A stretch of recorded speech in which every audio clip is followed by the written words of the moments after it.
Hello, what's up YouTube photographer Ronnie Sweat and tutorial. In this tutorial, I'm going to be showing you how I did the skin retouching and color grading of this very image in Photoshop, and you can see the before and the after. So we're going to go through how I color graded the image and got back these nice and rich blacks. You can see before and after. Then also how I cleaned up the backdrop and how I did the skin retouching, and finally how I made the whites pop and overall highlights in the image pop within Photoshop. You can see before and after for this very nice studio portrait. So the lighting setup I used around 3 lights, one for the glow behind and the main light was in front, and one for the rim light, which was this side.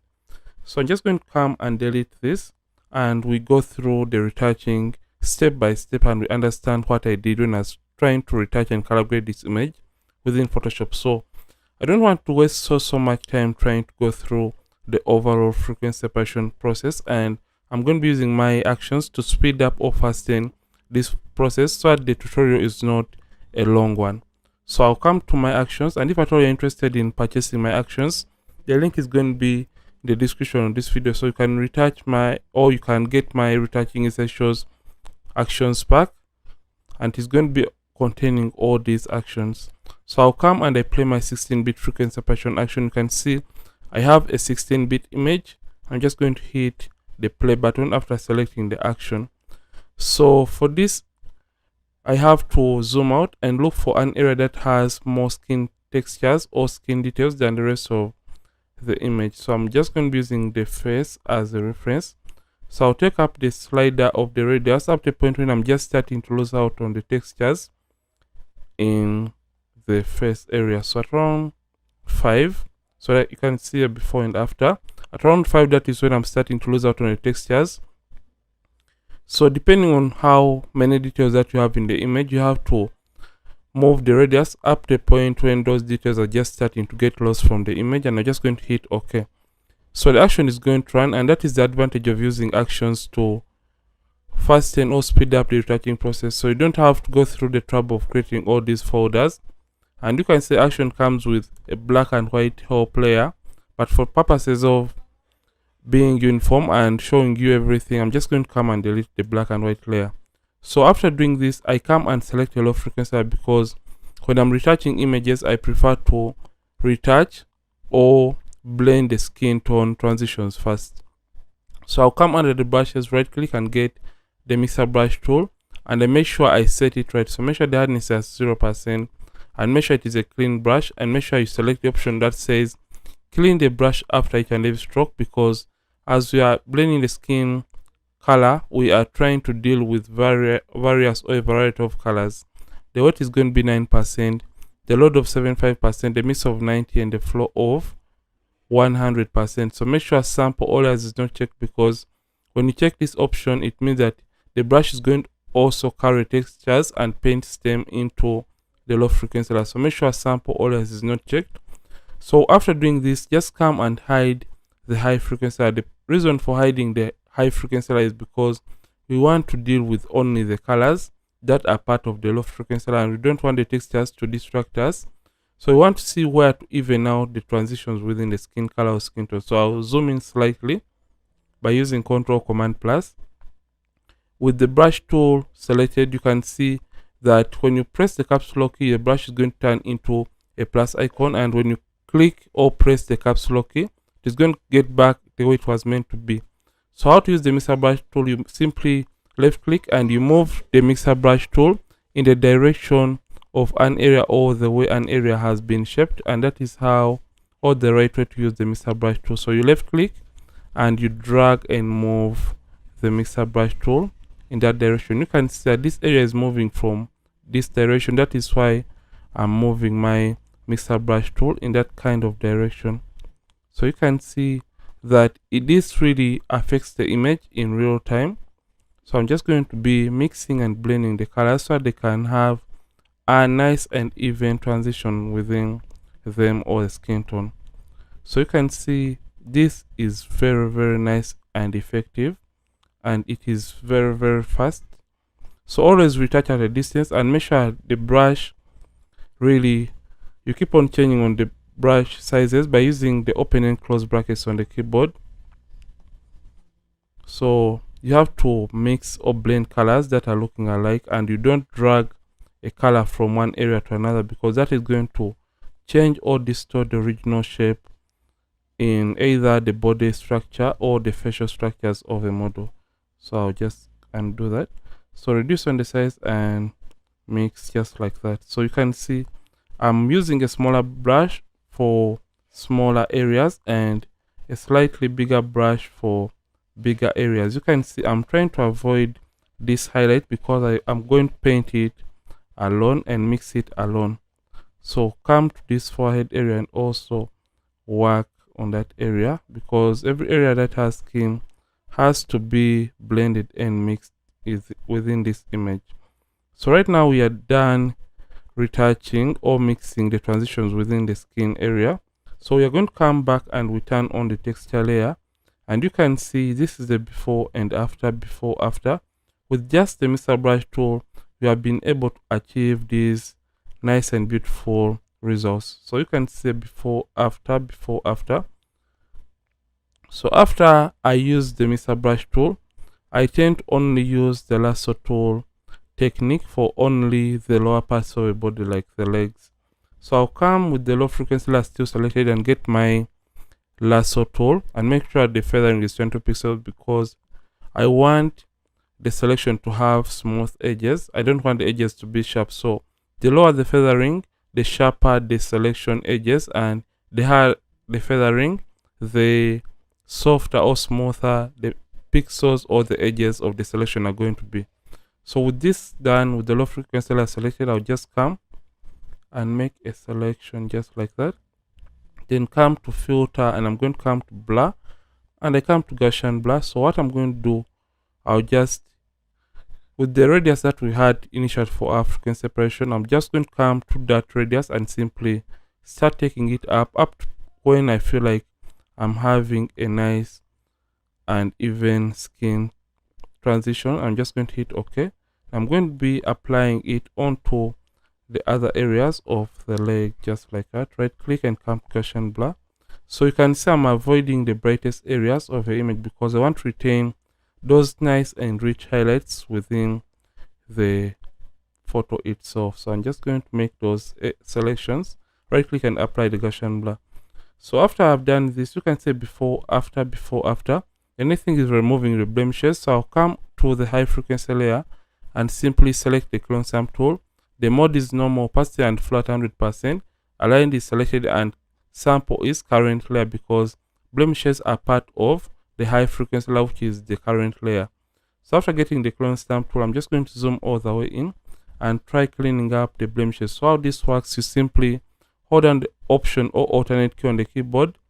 Then when you hold down the option, or if at all you're using Windows, you can use the alternate key on the keyboard, option, and simply left click on the keyboard and simply copy an area that is close to the blemish and simply replace it with that clean skin or clean area. So that is how this basically works when you're trying to clean up or removing the blemishes, and it is really an effective way of removing those imperfections or blemishes from images using Photoshop and frequency separation in general. So I'll just do a little bit of cleanup, and you can see the model really had a nice and beautiful skin. So I'll just come and clean up these blemishes and just get these out of the way, so that we can go through how or what I did when I was trying to color or color grade and remove this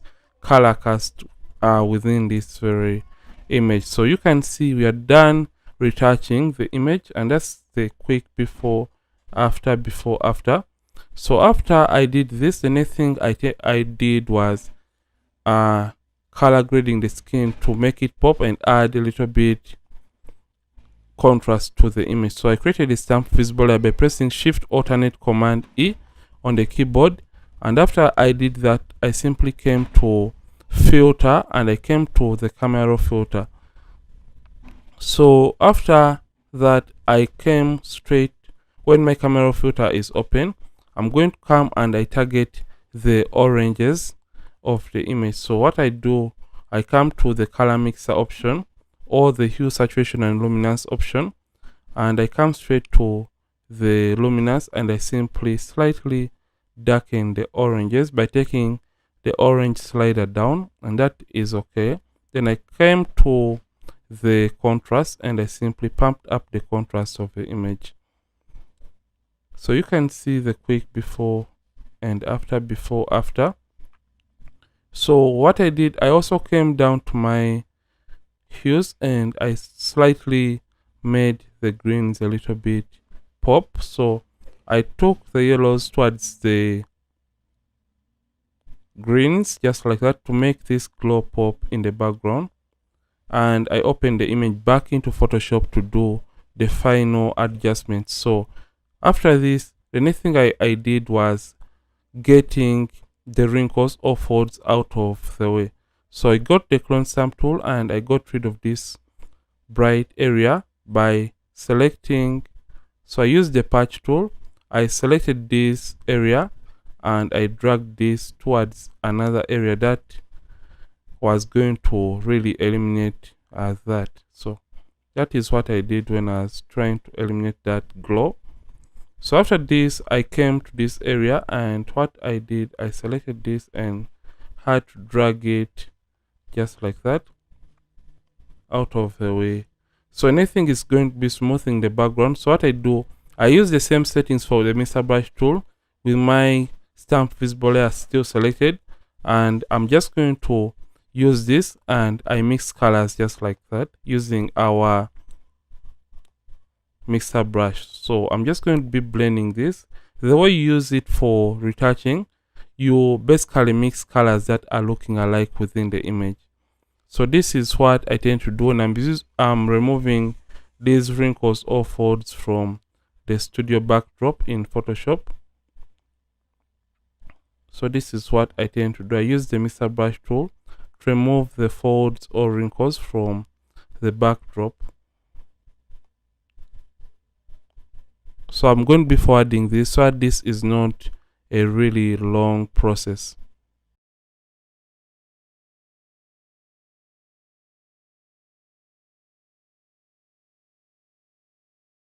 Hello, welcome back, and you can see that we are done removing the folds and wrinkles from the backdrop, and now the image is getting to look better. So anything I'm going to do is going to be making the blacks a little bit on the black side or the black end. So what I did, I came to selective color, and with this I came straight to the blacks and simply increased on the blacks just like that. Then I came and I cooled down those blacks just like that, and it made this a little bit more on the cyan side. So I got rid of the cyans by simply taking this all the way up, and that really got me to the black color that I wanted. So at around 8 or 9, that is okay. And you can see the before and after for just the selective color into this very image. You can see before and after, and the image is now popping. So what I did last, I came to the whites right here. Then I simply made or took out the yellows from the whites, and that made the whites pop. Then I created another selective color adjustment layer just for the whites. Then I came and took the yellows out a little bit more, and that made the image pop a little bit. So I came and I did a little bit of eye whitening by creating a hue and saturation adjustment layer, and took out the saturation out of the image completely at around negative 90, and I inverted that by pressing Ctrl or Command I on the keyboard, and I closed this and I came under the brushes, right click and got the brush tool. For the settings, I prefer a hardness of 0%, opacity and a float of 100%, and make sure you have black and white right here. Or you can reset by using or clicking on these two small boxes, or you can have black or white on top by using X on the keyboard, or you can use this arrow. So make sure white is on top, and with white on top, you can now use that to reveal the whitening onto the eye areas or the teeth of our model. So you can just come and paint on the white area, and that is going to whiten the eyes, and it is a very simple way to do your eye whitening within Photoshop. So you can see the overall before after for retouching this very image. So after I did all this, the next thing was saving the image. So I came to File, Export, and I came to Export As. So when you come to Export As, it's going to open up the Export As window, and in this window you have the preview, the format of the image. You can see that we have the preview. The format, I prefer JPEG, and the quality at 100%. Make sure the sample is by cubic sharper, because we want Photoshop to sharpen the image for us. And I make sure the color space is in convert to sRGB, and also embed the color profile right here. So make sure you check these two options, and when the preview is done loading in this window, simply click export and choose where you want to save the image. So I'll just cancel this. So basically this is how I retouch and color grade this image within Photoshop. And if at all you love this, don't forget to like this video, and don't forget to subscribe this channel. If at all you have been watching and you want to subscribe to this channel, Ronix from Ronix Photography. Thank you for watching. I'll see you in more amazing tutorials, and don't forget to keep practicing and also keep creating.